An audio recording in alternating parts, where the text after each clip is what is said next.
देख रहे हैं खबर फास्ट, तेज खबर, पैनी नजर।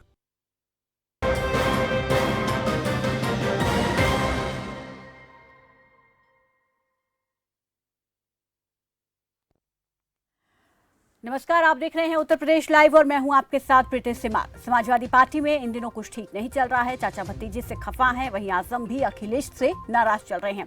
अखिलेश से खफा दोनों नेताओं ने आज मुलाकात की और इसके कई राजनीतिक मायने निकाले जा रहे हैं। दरअसल बसपा प्रमुख शिवपाल यादव ने सीतापुर जेल जाकर आजम खान से मुलाकात का करीब 45 मिनट तक उनसे बातचीत की और साथ ही उन्होंने मुलाकात के बाद बयान देते हुए कहा कि इस समय विधानसभा में आजम खान भाई से वरिष्ठ कोई भी विधायक नहीं है और समाजवादी पार्टी उनके लिए संघर्ष करते हुए नहीं दिख रही है। उन्होंने आरोप भी लगाया कि नेताजी और अखिलेश यादव चाहते तो आजम खान जेल से बाहर होते। नेताजी ने कुछ नहीं किया, लोकसभा में भी मामला उठाया जा सकता था, वहीं वो चाहते तो धरना कर सकते थे। नेताजी का पीएम बहुत सम्मान करते हैं, ये सब जानते हैं। अगर आजम खान की जेल से रिहाई के लिए नेताजी की अगुवाई में समाजवादी पार्टी के नेता धरने पर बैठ जाते तो प्रधानमंत्री नेताजी की बात को जरूर सुनते। ये तमाम बातें शिवपाल यादव ने जेल में मुलाकात करने के बाद कही। उधर यूपी के सियासी गलियारों में शिवपाल यादव और आजम खान की मुलाकात के बाद कई तरह के कयास लगाए जा रहे हैं। ऐसे में बड़ा सवाल यह है कि आने वाले समय में शिवपाल और आजम की जोड़ी का यूपी की सियासत पर क्या असर होने वाला है। क्या आने वाले समय में दोनों का साथ सपा की जीत का जो मेन फैक्टर रहा एमवाई यानी कि मुस्लिम यादव वोटर पर इसका इफेक्ट पड़ सकता है और वहीं बीजेपी को इसका क्या फायदा होगा या नुकसान होगा, इस पर हम बात करने वाले हैं। कुछ खास मेहमान हमारे साथ जुड़ गए, उनका परिचय आपसे करा देती हूँ। बीजेपी प्रवक्ता दीपक बघेल हमारे साथ जुड़ गए हैं। दीपक जी नमस्कार, स्वागत है आपका खबर फास्ट पर। वहीं सपा प्रवक्ता मोहम्मद तारिक हमारे साथ जुड़ गए हैं। मोहम्मद तारिक जी नमस्कार, स्वागत है आपका भी। और वरिष्ठ उपाध्याय विजय उपाध्याय भी हमारे साथ, वरिष्ठ पत्रकार विजय उपाध्याय भी जल्द हमारे साथ जुड़ेंगे और वहीं सपा से प्रवक्ता मोहम्मद तारिक भी जल्द हमारे साथ जुड़ेंगे। फिलहाल हमारे साथ बीजेपी प्रवक्ता दीपक बघेल जुड़ गए हैं। दीपक जी, यहाँ पर आज मुलाकात शिवपाल यादव ने आजम खान से की है और इस मुलाकात के कई सियासी मायने अब निकाले जा रहे हैं 2024 को लेकर यहाँ पर अगर देखा जाए, क्योंकि अब एक बड़ा चुनाव वही आगामी समय में यहाँ पर होने वाला है, तो उसी को लेकर यहाँ पर तमाम तरीके के सियासी समीकरण साधे जा रहे हैं। मुलाकात को लेकर ये कहा जा रहा है कि यहाँ पर जो है एक अलग मोर्चा बना सकते हैं दोनों ही नेता, लेकिन बीजेपी की अगर बात की जाए तो क्योंकि शिवपाल यादव बीजेपी में भी कई नेताओं से उन्होंने हाल ही में मुलाकात की, बातचीत की थी, तो उस दौरान भी कयास लगाए जा रहे थे कि वो बीजेपी में जा रहे हैं। तो ऐसे में क्या माना जाए कि बीजेपी फिलहाल अभी उनको लेकर बीजेपी कुछ नहीं कह रही है, आगे जब समय आएगा उस दौरान उनका एक तरीके से इस्तेमाल यहाँ पर किया जाएगा समय के अनुसार। देखिए प्रीति जी, जिस प्रकार से सत्ता की मलाई चाटने के लिए दोनों दलों ने लगातार सभी ने गठबंधन करके और लगातार एक चुनाव लड़ने का अपना प्रयास किया। चुनाव में उत्तर प्रदेश की जनता ने एक जनादेश भारतीय जनता पार्टी को सत्ता में रहने का दिया और बाकी विपक्षी गठबंधन दल को बाहर रहने का जनादेश दिया। तो इससे स्पष्ट हो गया कि उत्तर प्रदेश की जनता तो भारतीय जनता पार्टी के साथ में है, परंतु इन्होंने जो गठबंधन किया वो सत्ता की मलाई चाटने के लिए किया था और वो सत्ता जब ना हासिल हो पाई तो उसके बाद लगातार इनमें बिखराव नजर आने लगा। ये कोई वैचारिक गठबंधन नहीं था, ये केवल और केवल सत्ता का गठबंधन था और वो अब नजर आ रहा है। हम ये पूर्व में लगातार कहते आ रहे थे कि गठबंधन केवल चुनावों तक चलेगा और चुनावों के बाद ये गठबंधन दोबारा से टूट जाएगा, बिखर जाएगा और वही लगातार होता नजर आ रहा है। वहीं शिवपाल यादव जी की बात करें तो देखिए, भारतीय जनता पार्टी में अगर भारतीय जनता पार्टी की रीति नीति से, भारतीय जनता पार्टी के आदर्शों में, भारतीय जनता पार्टी के संगठन में अगर कोई विश्वास रखता है तो उसका स्वागत भारतीय जनता पार्टी में सदैव किया गया है। पूर्व में भी ऐसे कई लोग हैं जो लगातार अन्य दलों से लगातार भारतीय जनता पार्टी के अंदर आए हैं, परंतु शिवपाल यादव जी पर अभी शीर्ष नेतृत्व में किसी प्रकार का कोई निर्णय नहीं लिया है।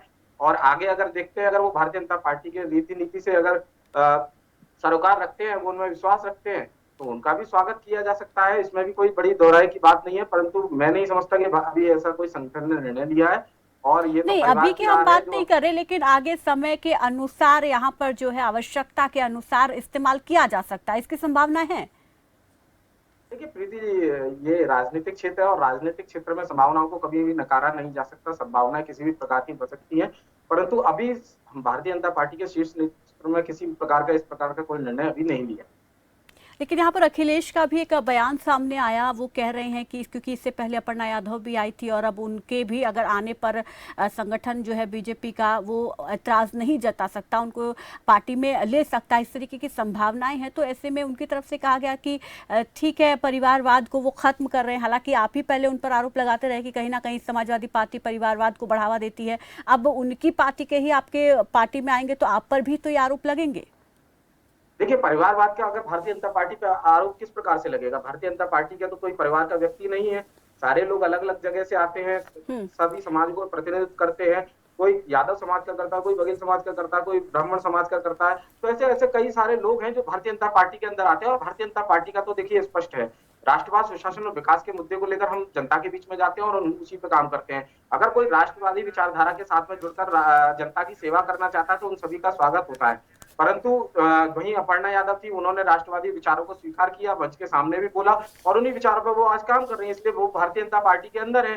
परंतु वहां पर अब ये देखा जा सकता है कि शिवपाल यादव जी का तो अभी ऐसा कुछ भी नहीं है कि वो इन विचारों के साथ सहमति जता रहे हैं।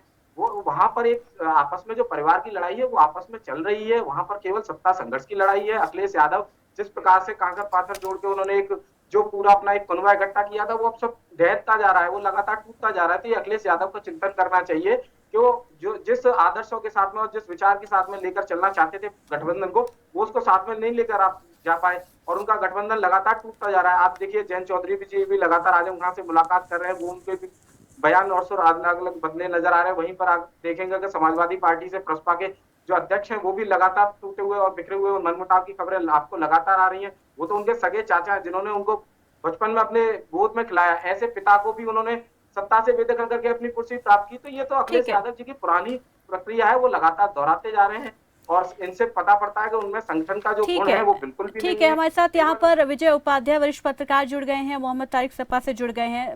विजय जी, आपके पास आना चाहूंगी। मुलाकात हुई है, सियासी मायने यहाँ पर कई निकलकर सामने आ रहे हैं। जरा दर्शकों को समझाएं कि किस तरीके से यहाँ पर जो है आगे समीकरण बन सकते हैं। देखिए, पार्टी से नाराजगी तो आजम खान की तरफ से जाहिर व्यक्त की जा चुकी है। ये जो मीडिया प्रभारी है उन्होंने सारी बातें तफसील से रामपुर में पहले ही बयान कर दी थी। अब शिवपाल यादव जेल में उनसे मिले हैं, दोनों के बीच क्या बात हुई है अभी वो कंटेंट सामने नहीं आए हैं। जेल से निकलने के बाद आजम खान क्या करेंगे?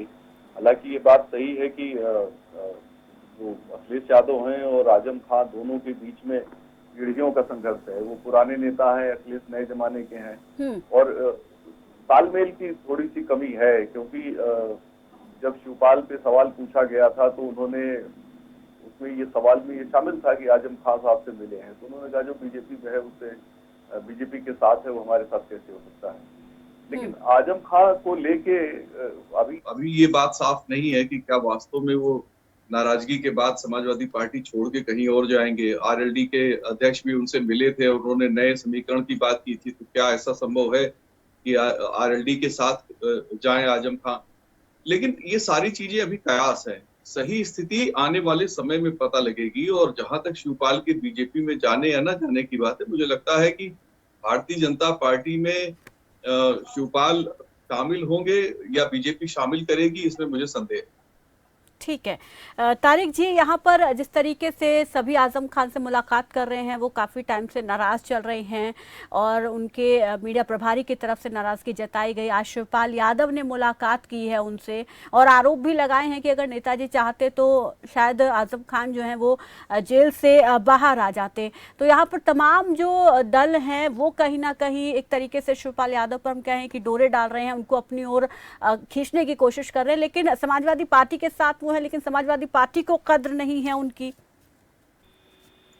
नहीं, ऐसी कोई बात नहीं है प्रीति की। देखिए, समाजवादी पार्टी के आजम खान साहब बहुत सीनियर लीडर हैं और वो फाउंडर मेंबर है समाजवादी पार्टी में। अब नाखुश होना या किसी बात से असहमत होना या डिसएग्री होना एक डेमोक्रेसी का पार्ट है और मुझे लगता है समाजवादी पार्टी में जो इंटरनल डेमोक्रेसी है वो अभी जिंदा है। अगर किसी को किसी बात से एतराज है तो उसका खुलकर विरोध करता है और वही हो भी रहा है। का मतलब ये नहीं है कि आजम खान समाजवादी को छोड़ देंगे या कहीं चले जाएंगे। और उसके बाद दूसरी बात यह है कि अगर कोई मिलने जाता है, जैसे जयंत चौधरी मिलने जाते हैं, तो आजम खान उत्तर प्रदेश ही नहीं हिंदुस्तान के एक वरिष्ठ नेता हैं उनके साथ उनके ऊपर जुल्म हो रहा है, उनके नहीं, ऊपर नहीं, शिवपाल यादव यहाँ पर मिलने गए, उनकी बात में करी, वो तो आपकी पार्टी में है। उन्होंने ठीक है। नया समीकरण ठीक है, की बात शिवपाल की। यादव जेल में मिलने बात गए हैं। उसमें जयंत शिवपाल चौधरी ने यादव कहा कि नया और समीकरण। आजम खान के रिश्ते आप जानती हैं। समाजवादी पार्टी को जितना शिवपाल यादव ने सींचा उतना ही आजम खान ने सींचा, तो वो तो पुराने दोस्त है।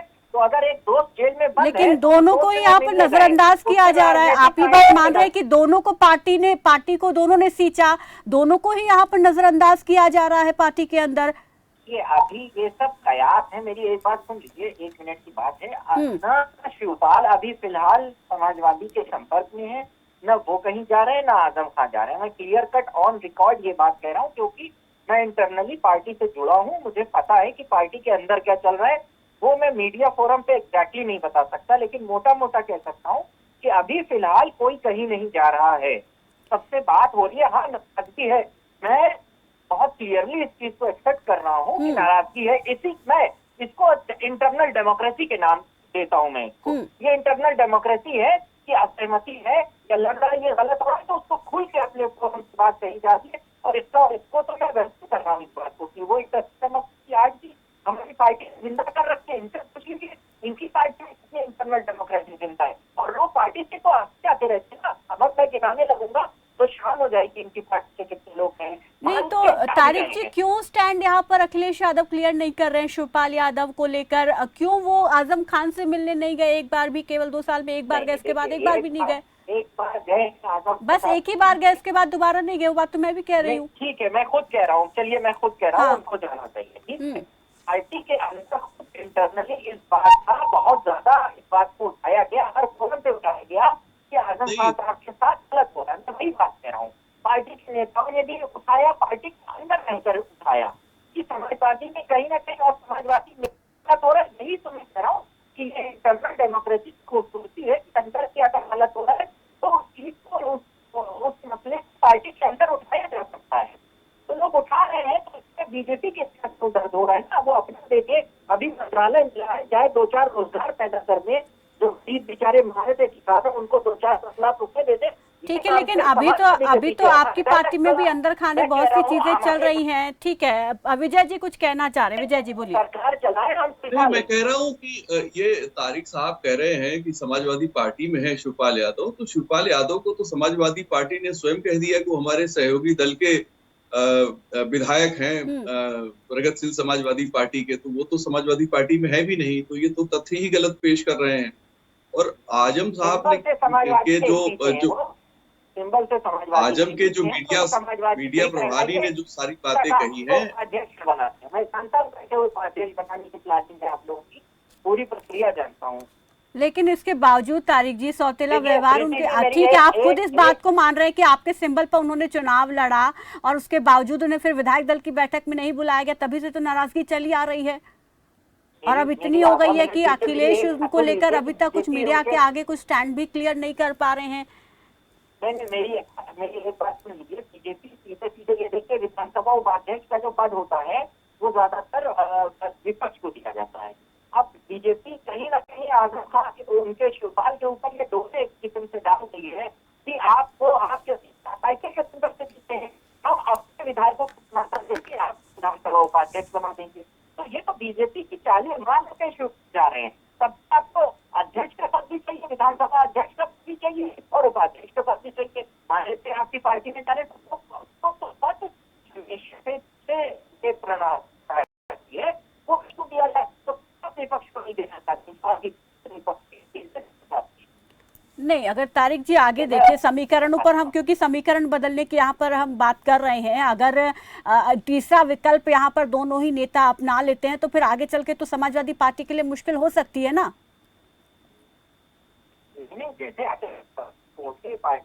चले जाते तो मोहम्मद आरिफ, आपकी ना आवाज ठीक से नहीं मिल पा रही है। मैं चाहूंगी कि इस दिक्कत को दूर किया जाए। विजय जी के पास में जब तक जाती हूँ, विजय जी यहाँ पर जिस तरीके से मैं उनसे पूछ रही थी, यही सवाल मेरा आपसे भी है कि अगर दोनों ही नेता आगे चलकर तीसरा विकल्प यहाँ पर या तीसरा मोर्चा हम कहें वो बना लेते तो समाजवादी पार्टी के लिए फिर कितनी मुश्किलें यहाँ पर खड़ी हो सकती हैं?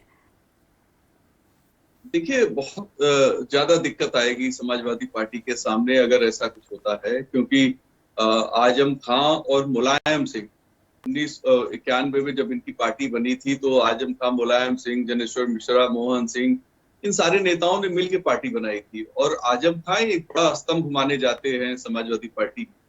ये बात भी है कि आजम खां का जो जेल में रहने के कारण उनको सिंपैथी पूरे उत्तर प्रदेश के अल्पसंख्यकों की मिली हुई है। तो जाहिर है कि अगर वो शिवपाल के साथ जाएंगे तो दरअसल सपा जैसा ही एक और प्लेटफॉर्म तैयार हो जाएगा, यानी समाजवादी पार्टी की जेरॉक्स कॉपी आ जाएगी मैदान में। तो उससे समाजवादी पार्टी को बहुत मुश्किल होने वाली है।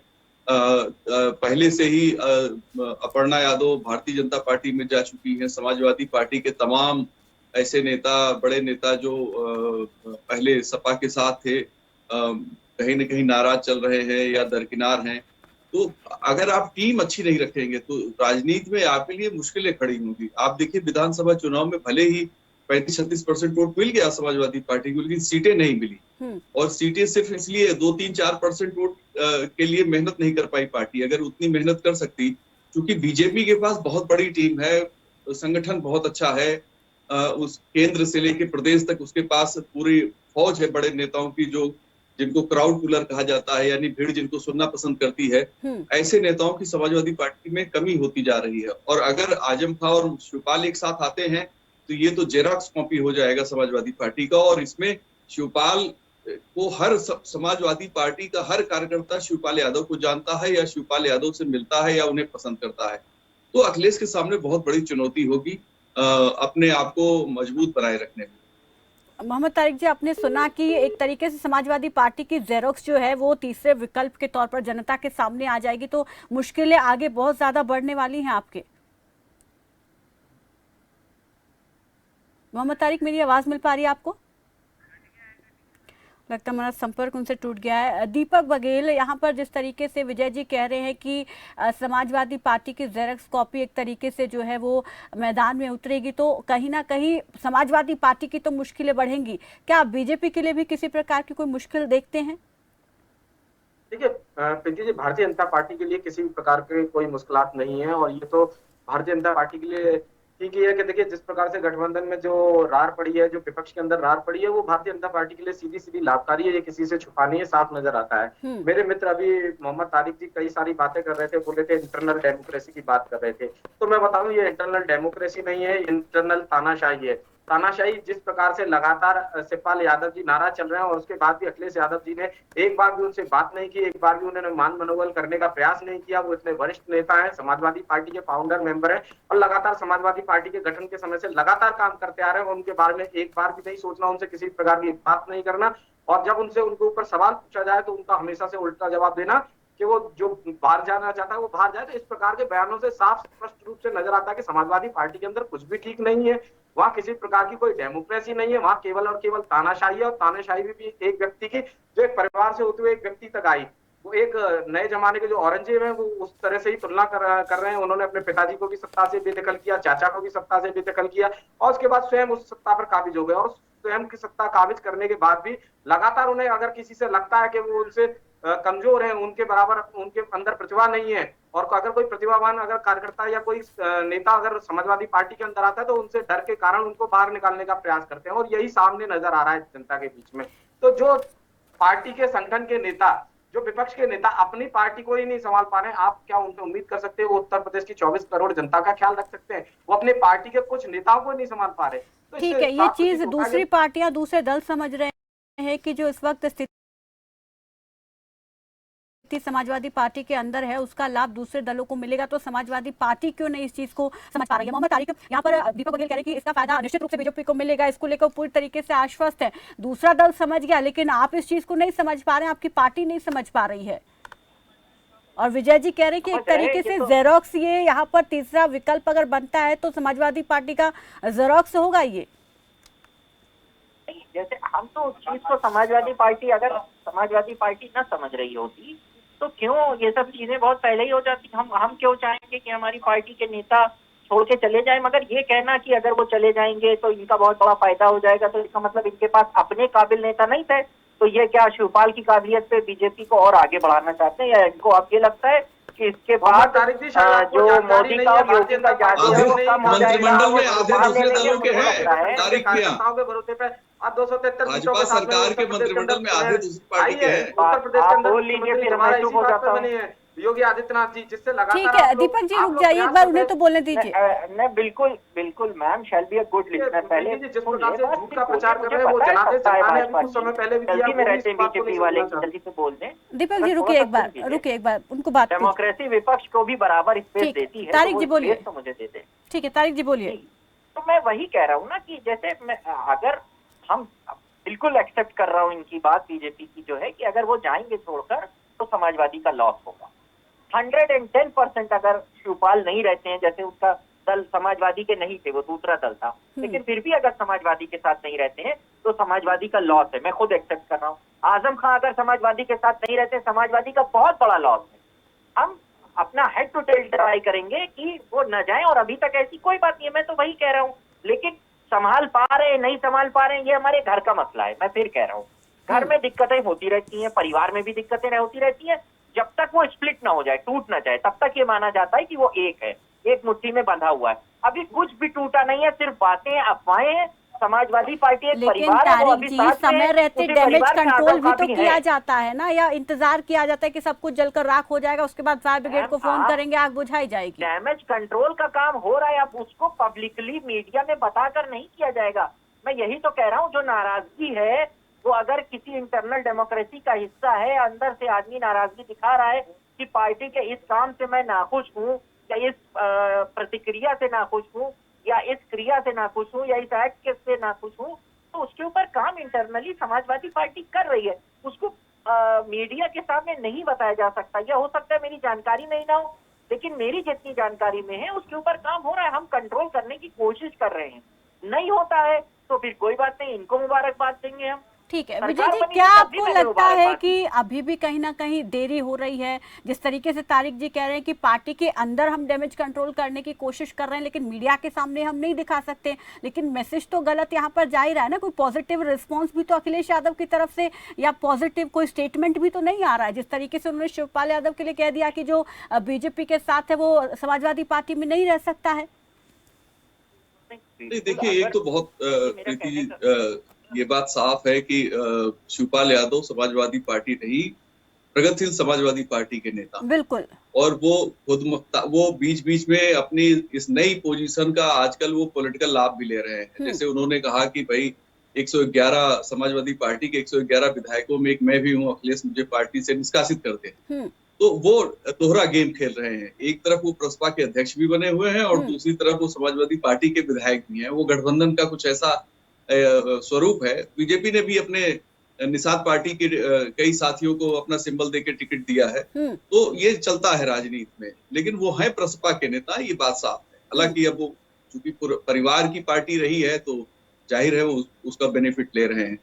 जब भी किसी राजनीतिक दल में उठापटक होती है तो उस राजनीतिक दल का जनाधार कमजोर होता है। नए लोगों को जोड़ना, पुराने लोगों को बनाए रखना। मैं अभी कह रहा था, भारतीय जनता पार्टी का जो मौजूदा स्वरूप है, जिसमें जो 255 सीटें बीजेपी के पास हैं और सहयोगियों के साथ 273, तो 255 में अगर आप कैलकुलेट करें, कई जिलों में कोई कोई भारतीय जनता पार्टी का विधायक है ही नहीं, सब दूसरे दलों से आए हुए हैं। कई जिले ऐसे हैं जहां के सारे विधायक दूसरे दलों से आए हुए हैं, या तो 5 साल पहले आए हैं, या 6 साल, या अभी 2 महीने पहले आए हैं। अभी जो एमएलसी चुने गए हैं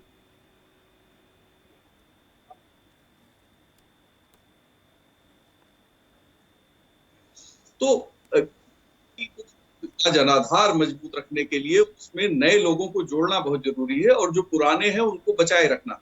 अगर आप पुराने ही आपके यहाँ से टूटेंगे तो नए कैसे जुड़ेंगे? और जब तक नए जनाधार ही राजनीतिक दल की ताकत होती है। जनाधार कमजोर हुआ, राजनीतिक दल सत्ता से बाहर। यही भारतीय जनता पार्टी 2012 में केवल 47 सीट जीत पाई थी विधानसभा में। तो जब आप जोड़ेंगे, लोगों ने विरोध किया, जब 14 में और 17 में दूसरे दलों को लोगों को लिया गया, तो भारतीय जनता पार्टी में अंदर से पुराने कार्यकर्ताओं ने, पुराने नेताओं ने इस बात पे सवाल उठाए थे कि भाई सब बाहर से आ जाएंगे तो हम लोगों की आइडेंटिटी का क्या होगा। लेकिन पार्टी लीडरशिप ने इनको समझाया और नए लोगों को अपने साथ जोड़ा। तमाम पार्टियों आप ही की बात के आधार पर ये कह सकते हैं कि हम जब 2024 का चुनाव आएगा तो उस दौरान की जो आवश्यकता होगी तो उसमें शिवपाल यादव बीजेपी में जा सकते हैं, उस तरीके की भी संभावना है, या बीजेपी उनको आवश्यकता के अनुसार जो है वो इस्तेमाल कर सकती है? ठीक है, लेकिन समाजवादी पार्टी के लिए अभी भी यहाँ पर समय है कि वो इस पर संज्ञान ले और एक आगे जिस तरीके की मुश्किलें बढ़ सकती हैं उनको अभी से जो है कम करने की कोशिश करें। बहुत बहुत शुक्रिया आप सभी मेहमानों का हमारे साथ जुड़ने के लिए, हमारे साथ इस चर्चा में शामिल होने के लिए। तो यहाँ पर उत्तर प्रदेश में विधानसभा चुनाव में समाजवादी पार्टी की हार के बाद जो है पार्टी में बगावत की जो हवा चली थी उससे अब एक तरीके से कह सकते हैं कि आंधी का रूप ले लिया है और सुबह की जो राजनीतिक बड़ी हलचल यहाँ पर एक तरीके से हम देख रहे हैं कि वो पैदा हो गई है। अखिलेश यादव के बागी चाचा शिवपाल यादव और नाराज चल रहे पार्टी के कद्दावर मुस्लिम नेता आजम खान एक साथ आकर यूपी की राजनीति में एक नया गुल खिलाने के लिए हाथ मिलाते हुए यहाँ पर दिखाई दे रहे हैं। और ऐसे में अब यहाँ पर देखा जा रहा है कि आगे चलकर ये दोनों ही दिग्गज किसी नए मोर्चे के साथ आगे बढ़ सकते हैं। और ऐसे में अब देखना होगा कि आने वाले समय में शिवपाल और आजम की जोड़ी का यूपी की सियासत पर आखिर क्या असर होता है, कितने समीकरणों में इससे बदलाव होगा। तो फिलहाल के लिए दीजिए इजाजत, नमस्कार।